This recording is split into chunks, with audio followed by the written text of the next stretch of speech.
Jenna, my team is not on that list. My team is on Kevin Durant's chest. Stay with the Nets, KD. There's plenty of time to rectify this situation.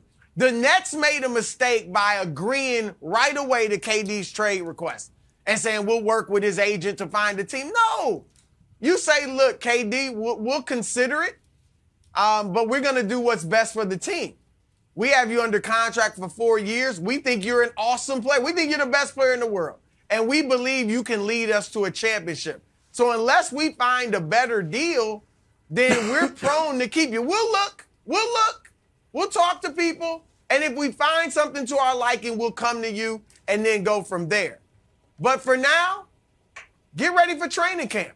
Because we think we can win a championship with you leading us this year. That's what they should do. And then they got to sit down with KD and show him how they're going to play. Ben Simmons, Kevin Durant, Seth Curry, Joe Harrison. Right now, I'm going to throw in Kyrie Irving. That is a team that can win. And I'm not saying that's necessarily your starting five, but Wiles, Ben Simmons, if he comes back and can be Ben Simmons, forget shooting threes. He creates almost more threes than any other player in the league. Since in his 4 years that he's played, he is second in the league in three-point assists. Yeah. No, seriously, though. His drive, when Joel Embiid was out, Simmons would drive, draw defenders, and kick out to three-point shooters in Philly. And with or without Embiid, their three-point shooting with Simmons playing was far greater than when he was off the court. And again, I gave you 3 knockdown three-point shooters. Heck, 4 with Kyrie. And so show KD how you're going to play. Ask him, do you want to play with Kyrie? If so, we'll keep him. Yes. If you don't want to play with him, we'll move him. But this is what should happen. Wiles, on that list of odds, teams with the odds to get KD, there is not one. Yeah, the Warriors, of course, but that might be unrealistic. The Lakers, that's unrealistic. Outside of that, there's no team on that list that gives Durant a better chance of winning next season than an engaged Nets team. So I say he stays in Brooklyn. 100%. That's what I want to say. I agree with you. I love that it's considered a hot take that the team that is currently under contract in Brooklyn and is favored to win the East might be a good team and might show up for training camp. Here's the other thing, Nick, that I think everybody is forgetting. When we try to figure out the mystery of Durant's motivation for leaving. I got this. This has become a meme. Remember this from The Athletic, my next chapter? It's just become a meme. And I was like, let's make fun of Kevin Durant. First of all, I spent a lot of money on a grade A world Printed class out the internet? laser printer. You did do that. Laser, yeah. You know what, Jenna? Do you print out directions when you drive That was somewhere? excellent. I just want to make sure. I'm back. You print out contracts? Okay. I'm back with the commercials. Okay. Go ahead. Sorry, go ahead. We don't need to print the internet. Okay. I printed the internet Well, regardless because I wanted to read something to everybody. Out loud.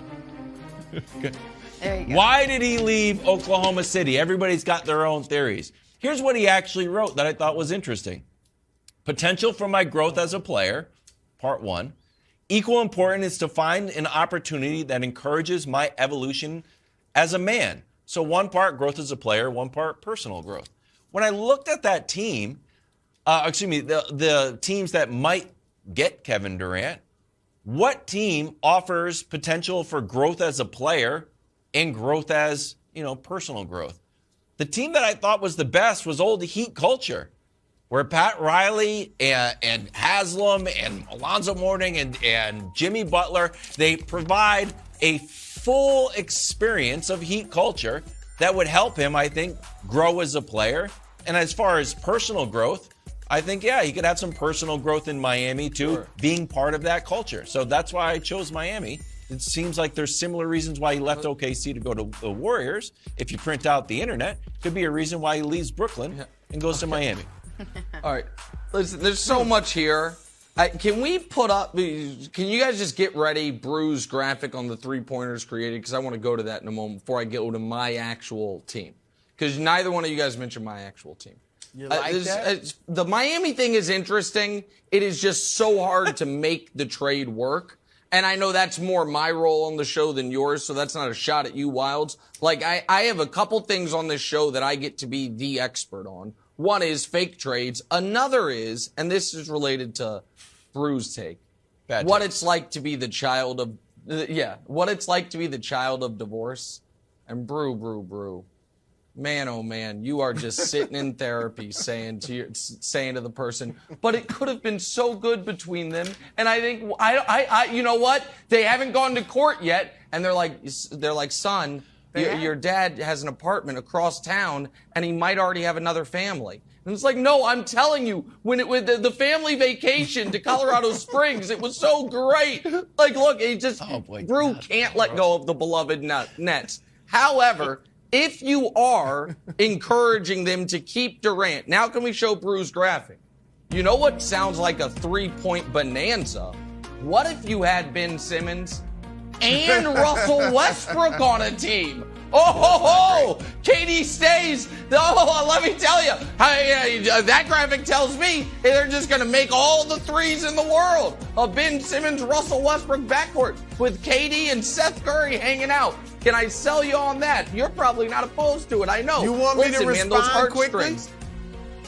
Yeah, please. Yeah, tell me. You want me to respond quick? I'm going to be honest. My best case scenario, Kyrie comes back and plays with KD in Brooklyn.